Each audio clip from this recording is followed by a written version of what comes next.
மக்களே, மேலே terrace கார்டன்லேருந்து ground garden அப்படியே பார்க்கும்போது பளிச்சுன்னு கண்ணை பறிக்கிற மாதிரி யார் நம்ம மைசூர் அழகி தான், பேரழகி.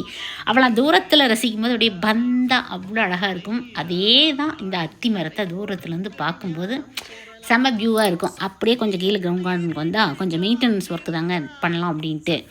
ஏன்னா தைப்பட்டம் வருது சரிங்களா, அதாவது காலில் முதிப்படுது மூலிகைகள்.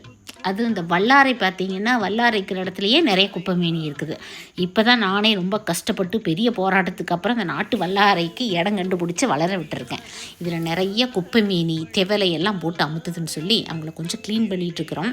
நாட்டு வல்லாரைக்கு பொறுத்த வரைக்கும் தண்ணி நிறைய தேவை. கிரவுண்ட் கார்டனாக தான் சூப்பராக வளருது. டெரஸ் கார்டனில் இருக்குது, கொஞ்சம் வளர்ச்சி கம்மி தான்.